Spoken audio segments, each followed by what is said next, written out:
प्रिय विद्यार्थियों, आज आपके सामने मैं बीए प्रथम वर्ष की भक्तिकालीन काव्य पुस्तक से भक्ति काल के महत्वपूर्ण कवि रसखान को लेकर के उपस्थित हुआ हूँ। जैसा कि आप सब जानते हैं, रसखान कृष्ण भक्ति परंपरा के एक महत्वपूर्ण कवि हैं और भक्ति काल के उस दौर के कवि हैं जब कृष्ण भक्ति परंपरा अपने चरमोत्कर्ष पर पहुंच रही थी। जैसा कि बताया जाता है, रसखान का वास्तविक नाम सैयद इब्राहिम था और इनका जन्म 1548 ईस्वी में हुआ था और देहावसान 1628 ईस्वी में माना जाता है। हिंदी कृष्ण काव्यधारा में कृष्ण भक्त कवि रसखान का महत्वपूर्ण स्थान है। वे स्वच्छंद भावधारा के कवि थे तथा उन्होंने वल्लभाचार्य के पुत्र स्वामी विट्ठलनाथ का शिष्यत्व ग्रहण कर एक नया उदाहरण प्रस्तुत किया। मुसलमान होते हुए भी उन पर सांप्रदायिक संकीर्णता हावी न हो सकी। लौकिक और अलौकिक प्रेम ही रसखान के काव्य का मूल आधार है। भक्ति का एक सहज प्रवाह जैसा रसखान के भीतर देखा जाता है, वैसा अन्यत्र कहीं देखने को नहीं मिलता। ऐसा लगता है कि रसखान के जीवन में लौकिक प्रेम का सूत्रपात हुआ, जो उदात्तीकृत होकर राधा कृष्ण के प्रेम में परिवर्तित हो गया।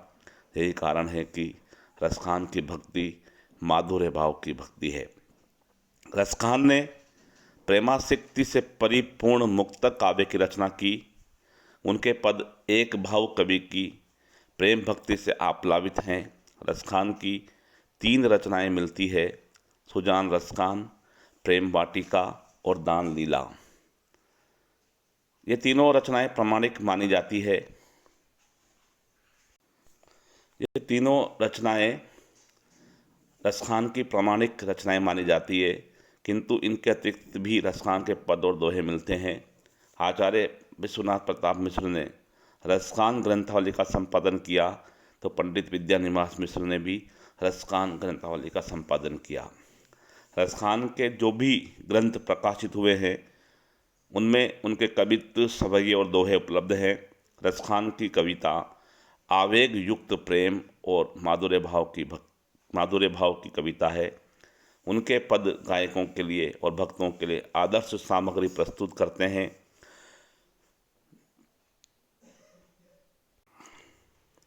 उनके पद गायकों के लिए और भक्तों के लिए आदर्श सामग्री प्रस्तुत करते हैं। रसखान के काव्य की भाषा शुद्ध रूप से ब्रज है और इतनी मधुर और प्रभामयी ब्रज भाषा बहुत कम कवियों के काव्य में मिलती है। रसखान वास्तव में रस की खान है, क्योंकि उनके काव्य में प्रेम, भक्ति और श्रृंगार तीनों ही रसों की अजरस धारा प्रभावित होती है। उनके कवित्व और सवैये जैसे भावावेश में लिखे गए हैं, इसीलिए वे अत्यंत सरल हैं और उसमें रसखान का निश्चल हृदय उमड़ पड़ा है। उनकी कविता में अलंकार अनायास आए हैं, क्योंकि रसखान मूलतः रसोद्रेक के कवि हैं। आगे अब हम रसखान के पदों का अध्ययन करेंगे, जिसमें सवैये मूल रूप से उनके हैं।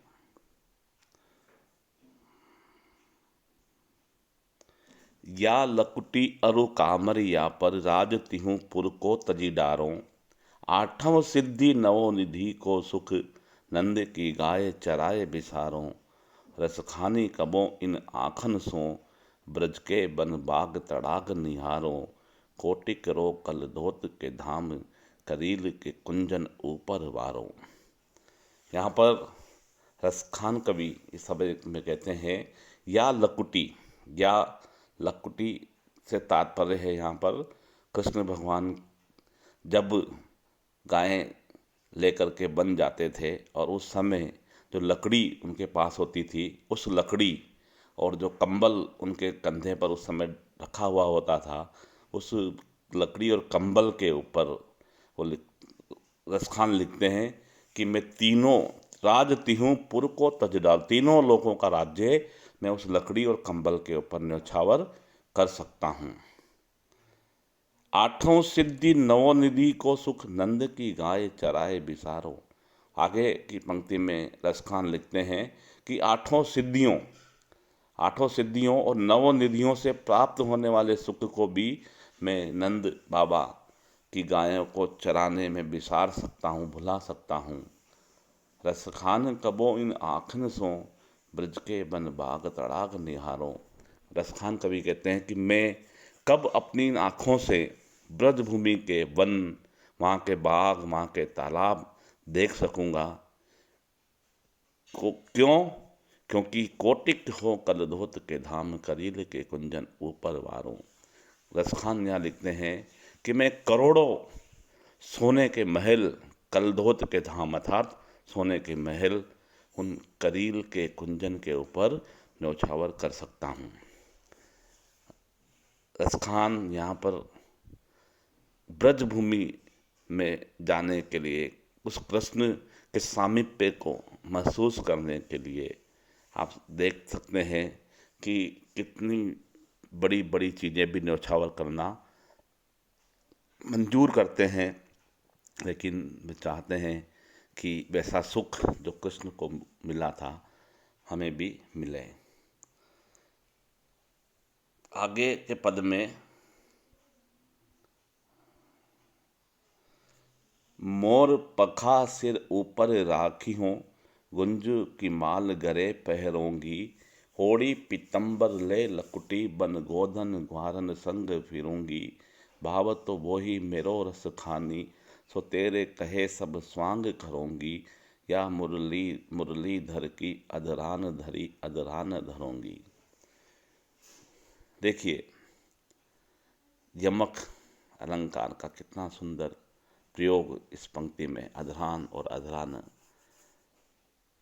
पंक्ति में हुआ है। पद को व्याख्या देखते हैं। मोर पंखा सिर ऊपर राख्यूं, यहाँ पर गोपी कहती है यहाँ पर कि मैं मोर के पंख को सिर के ऊपर रखूंगी, वैसे ही जैसे भगवान श्री कृष्ण अपने ऊपर रखा करते थे। गुंज की माल गले पैरूंगी, और गुंगची जो गुंजियों की माला होती है, जो समुद्र से जो सीपी निकलती है, उन सीपियों की माला को मैं अपने गले में पैरूंगी, वैसे ही जैसे कृष्ण पहना करते थे। ओढ़ी पीतम्बर ले लकुटी बन गोधन ग्वारिन संग फिरूंगी, और आगे वो कहते हैं कि पीतम्बर ओढ़ करके और लकड़ी लेकर के मैं भी कृष्ण की तरह ही गोधन और ग्वालों के साथ वन में फिरा करूंगी। भाव तो वही मेरो रस खानी, यहाँ पर कृष्ण कह रहे हैं कि मुझे वही कृष्ण अच्छा लगता है, कृष्ण मुझे अच्छे लगते हैं, कृष्ण मुझे भाते हैं, इसलिए जैसा वे स्वांग धरते थे वैसा स्वांग मैं करूंगी। लेकिन अंतिम पंक्ति में यमक अलंकार के माध्यम से रसखान कवि कहते हैं कि जो मुरलीधर की ये जो मुरली है, इसको मैं होठों पर तो रखूंगी लेकिन जमीन पर नहीं धरूंगी, अधरा न धरूंगी।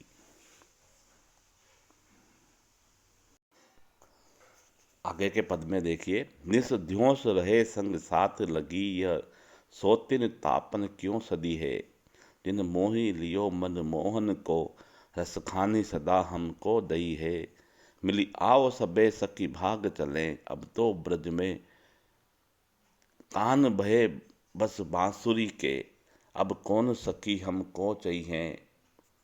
कान भये बस बांसुरी के, अब कौन सखी हमको चाहिए। निस ध्योस रहे संग साथ लगी, यह सोतिन तापन क्यों सदी है, जिन मोही लियो मन मोहन को, रसखानी सदा हमको दई है। मिली आओ सबे सखी भाग चले, अब तो ब्रज में बंसुरी रही है। यहाँ पर रसखान बंसुरी के साथ में अपनी सोतिया दाह प्रकट करते हुए कह रहे हैं कि ये कन्हैया तो बस बांसुरी के अधीन हो गए हैं। गोपी कहती है कि अब हमको यहाँ पर कौन चाहेगा, क्योंकि जिनसे हमें प्रेम की आशा थी वे तो अब बांसुरी के अधीन हो गए हैं, और अब हमको यहाँ पर कौन चाहेगा।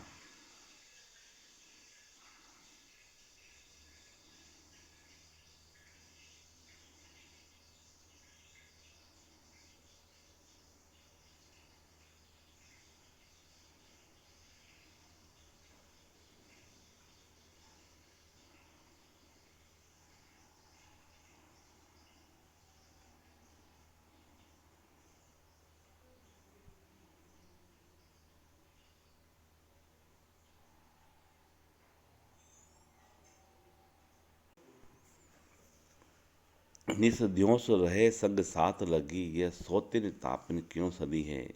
ये तो रात दिन भगवान श्री कृष्ण के साथ ही लगी रहती है, ये हम जैसी सोतिन के ताप को क्यों सहन करेगी। जिन मोही लियो मन मोहन को, रसखान सदा हमको दई है।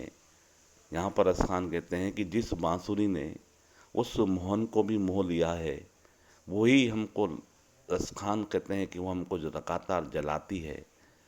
और अंतिम पंक्ति में गोपी कहती है कि मिलो आओ सबे सखी भाग चलें, अब तो ब्रज में बंसुरी रही है। हम सब तो यहाँ से आओ भाग चलते हैं, क्योंकि अब तो ब्रज में तो सिर्फ ये बांसुरी ही रहेगी। धन्यवाद। आगे के व्याख्यान में हम आगे के पद पढ़ेंगे।